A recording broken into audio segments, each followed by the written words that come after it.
Have you ever felt like no matter what happens in your life, the incredible highs, the really tough lows, you eventually just drift back? Yeah.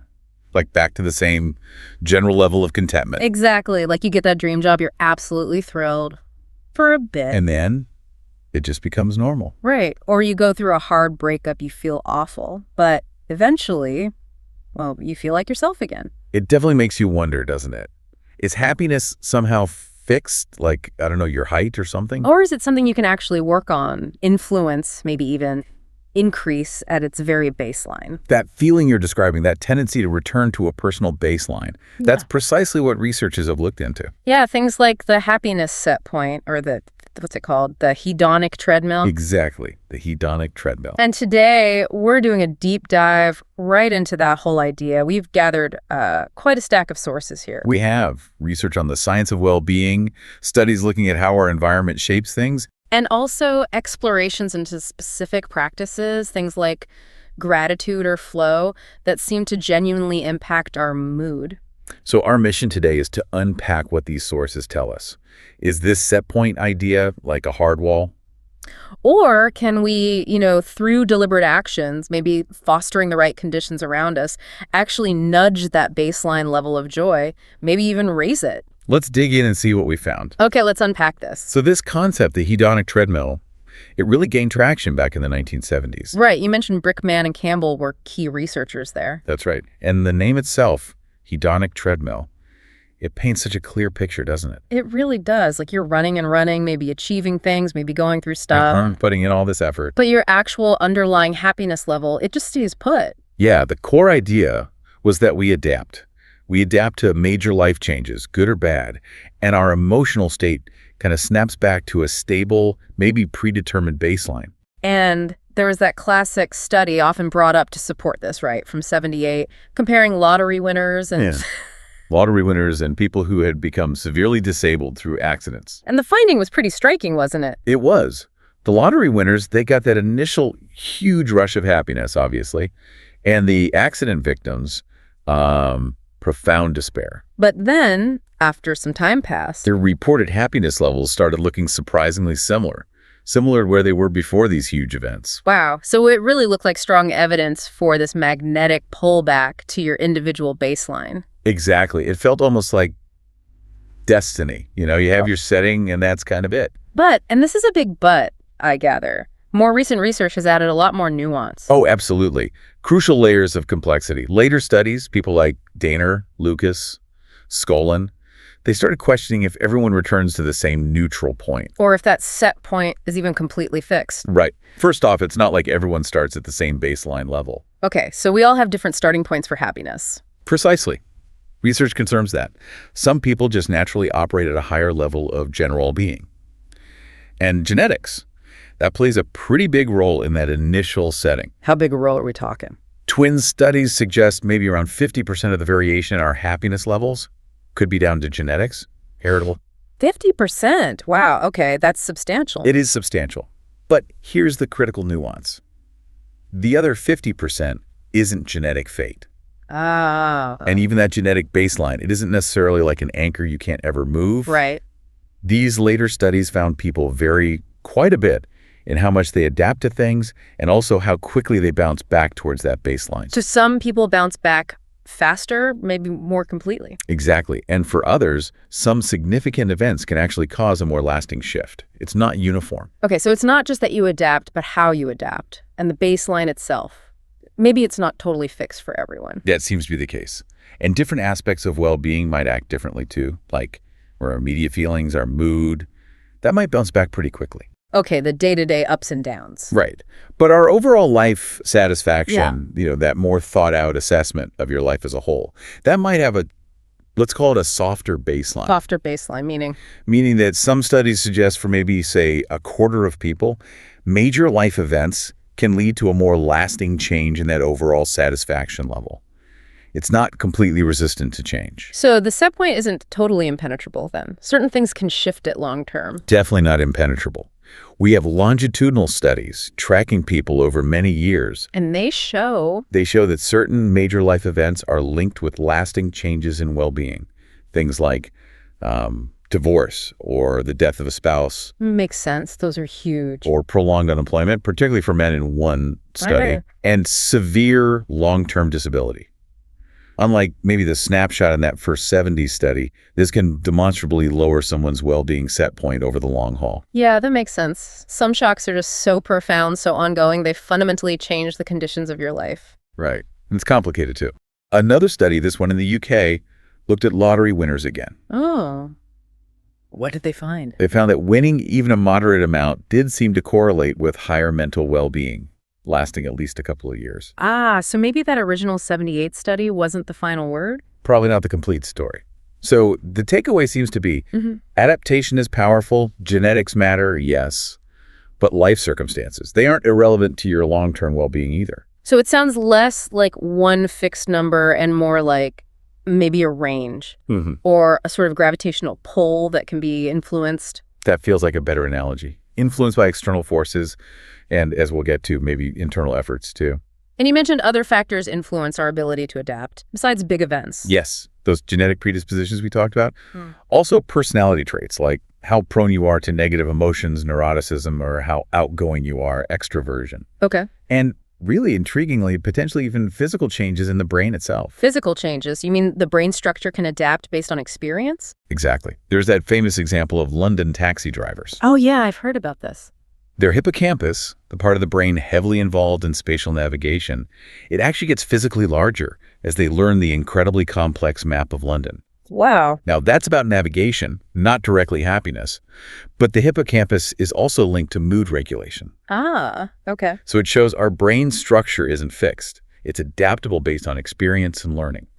And that opens the door to thinking our emotional systems, our well-being systems, might also be trainable, maybe even capable of physical changes over time. That really shifts the whole idea of a set point, doesn't it? From something fixed, maybe just genetic, to something potentially more dynamic, something we could actually influence by what we do. Precisely.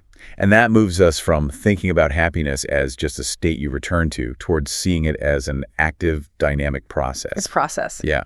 Our sources really emphasize that happiness is primarily a feeling, an immediate emotional experience. It's deeply biological, tied into the brain's reward systems. And the really exciting part, The research suggests it is trainable. trainable happiness. I like the sound of that. So it's not just the thought you have, it's a biological system you can actually work with. That's the implication, yes.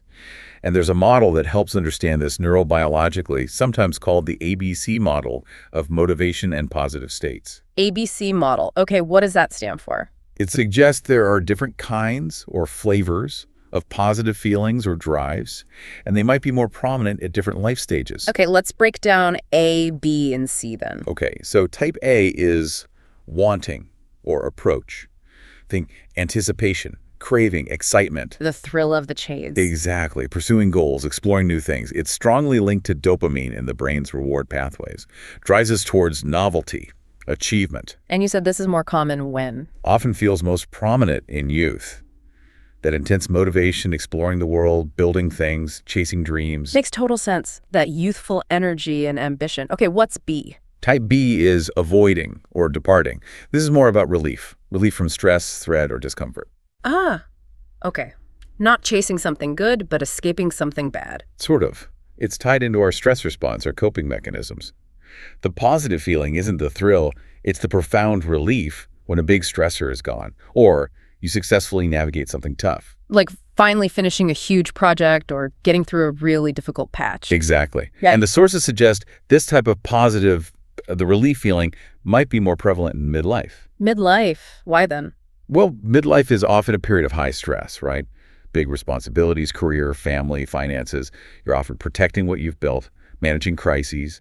So relief is a genuine positive feeling in that context. Yeah, okay. It's not exactly joy, but feeling that pressure lift is definitely good. Okay, A is wanting, B is avoiding relief. What's C? Type C is non-wanting or assertion.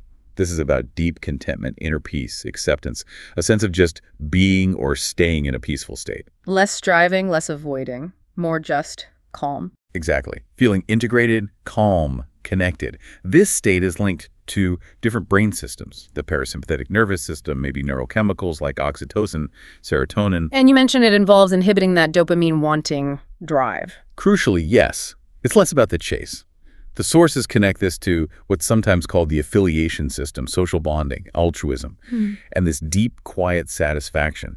It seems to become more characteristic in older age. So the brain's pathways for feeling good actually shift across our lifespan. That's what this model suggests, yes.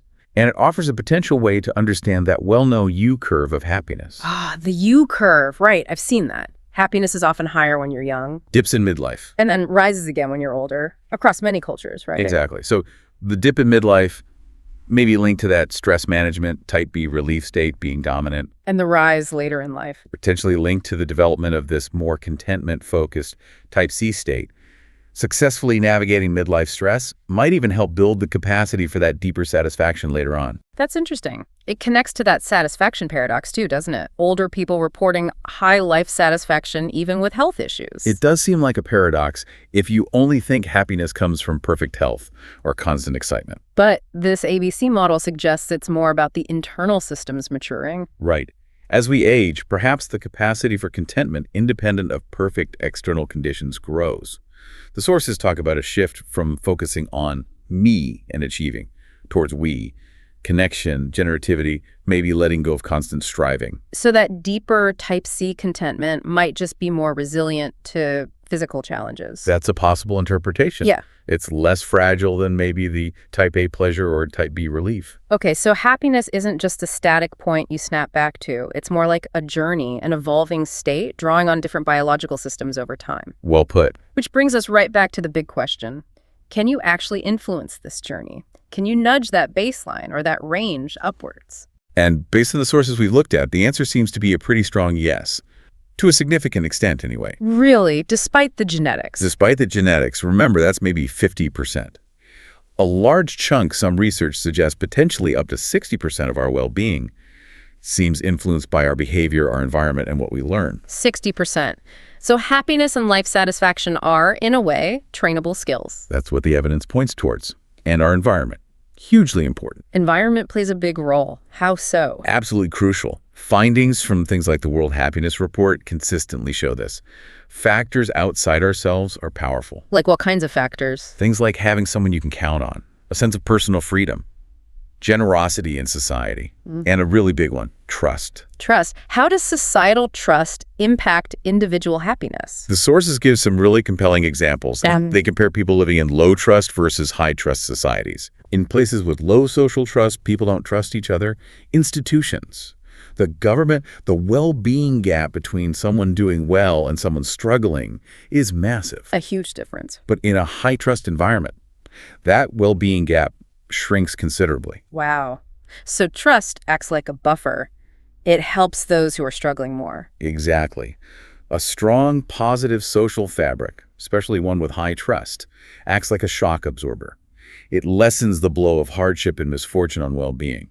It actually does the most good for those who are in distress. So it leads to a more equitable distribution of happiness, in a way. Precisely. The sources even show that things like high income or strong personal social support become somewhat less critical in a high-trust society because the environment itself provides a certain baseline of security and support. That's powerful. Really makes you think about the importance of community, that social fabric. And community belonging is another factor mentioned, yeah. Especially in some richer countries, feeling like you belong to your local community correlates strongly with higher happiness. So fostering connections, building trust, nurturing community, these are fundamental ways to support well-being for everyone. Absolutely. And it doesn't always need to be huge things. The sources mention data from the UK, showing that just doing simple activities with a friend or partner significantly boosts your mood. Things like walking together, commuting together, even just waiting in line together. Huh. Things that might be boring or slightly annoying alone become positive when shared. Exactly. It just highlights that simple, profound impact of weaving social connection into our daily lives. Okay, so environment, relationships, trust, those are foundational. What about things we can actively do ourselves, intentional practices? Yes, definitely. The sources point to several key practices that seem well supported by research. Let's start with gratitude. Gratitude. Okay, like keeping a journal. That's one way. Things like keeping a gratitude diary, writing thank you notes, or even just taking a moment to mentally count your blessings. Recent meta-analyses have looked across many studies on this. And what's the verdict? Does just thinking grateful thoughts actually make a difference? The findings seem pretty robust. These practices don't just give you a fleeting, warm, fuzzy feeling. No. They've been shown to lead to measurable, sustained increases in feelings of gratitude itself, yes, but also in overall life satisfaction and general mental health. Sustained increases. That's key. And, crucially, they also showed significant reductions in negative states, things like anxiety, depression. Reductions. How significant? We're talking meaningful decreases. On standard scales for anxiety and depression, reductions often around the 7 or 8% mark were observed in some analyses. Less worry, less psychological pain. Wow. So it's not just a nice idea. It's a tool that can genuinely build resilience and improve your emotional well-being. That's what the evidence suggests. And it seems pretty accessible, effective across different kinds of people. Okay. Gratitude is one. What else? You mentioned mindfulness. Mindfulness, meditation, contemplative practices. These link back really nicely to that type C state we talked about in the ABC model. Right. The contentment, the non-wanting state. Exactly. Yeah. The sources suggest these practices actually influence the brain networks involved in reward, motivation, but also things like empathy and altruism. So they might physically reshape brain pathways over time. That's the idea. They're associated with better stress management. They seem to contribute to healthy aging, and they're seen as potentially helping shift your long-term happiness trajectory towards that deeper contentment and inner peace. Regular practice seems key. Okay. Gratitude, mindfulness, and the last one you mentioned was flow. Flow, yes. Described by the psychologist Mihaly Csikszentmihalyi as the optimal experience. Optimal experience. What does that feel like? It's that state where you are completely absorbed in what you're doing, so intensely focused that you lose track of time. Yeah. You lose self-consciousness. That inner critic goes quiet, and you feel this sense of almost effortless control and engagement. And that happens when the challenge matches your skill level. Yeah, exactly. It needs to be challenging enough to keep you engaged, but not so hard that it's overwhelming or anxiety-provoking. Like being lost in playing music or coding or maybe a sport. Precisely. Rock climbing, painting, deep conversation, writing, lots of things can induce flow. And why does it feel so good? What's happening in the brain? Well, research shows activity in brain reward areas during flow. But what's really interesting is a decrease in activity in regions linked to self-referential thought. Self-referential thought. Like thinking about yourself. Worrying. Exactly. The part of your brain that does the ruminating, the worrying about yourself, seems to quiet down. Yeah. Flow pulls you out of your head and totally into the present moment in the activity itself. So it's like a natural antidote to anxiety and self-criticism. It seems to function that way, yes. The sources highlight it as a trainable state that not only feels great, but boosts overall well-being, helps counter rumination, and might even protect against burnout. Okay, so if we pull all these threads together now, the set point isn't fixed, happiness evolves biologically, environment matters hugely, and these practices, gratitude, mindfulness, flow, they actually work. What's the core message here? I think the big takeaway is that while, yes, there's this idea of a set point and genetics give us a starting range, it is definitely not a rigid, unchangeable destiny. Okay. Our capacity for happiness, for life satisfaction, it's dynamic. It naturally changes and matures over our lives, maybe following patterns like that U-curve. And it's influenced by this whole mix. Yeah. Genetics, life events, our environment, our social world. And critically, by our own intentional actions and practices. And the power to influence it. A lot of that seems to lie in those practices and in our connection. Absolutely. Nurturing social connections, building trust, actively practicing gratitude, engaging in mindfulness, seeking out flow. The sources suggest these aren't just fleeting mood boosts. Exactly. They're seen as practices that can potentially influence the underlying neurobiology of well-being over time. They help build resilience. They might even potentially shift that soft baseline for life satisfaction upwards, or at least expand your range of joy and contentment, especially the deeper, more lasting kinds. So this deep dive really highlights that your happiness isn't just something that happens to you. You have agency. You really do. By focusing on strengthening your social world, your community, and consistently engaging in practices like gratitude, mindfulness, finding flow, you can actively participate in shaping your own journey towards greater well-being. Kind of like how our brains and life experiences naturally shape it over time anyway. Precisely. And maybe the goal isn't even about being, So maybe instead of asking yourself today, am I happy? Which can be a tricky question. A more powerful question, maybe a more actionable one, reflecting this idea of trainability and agency we've discussed. might be. What practice can I engage in today, even just a small one, to cultivate a sense of joy or contentment? Or even, how can I weave just a little more connection or gratitude or mindfulness or flow into the next hour, the rest of my day, to potentially nudge my own well-being over time?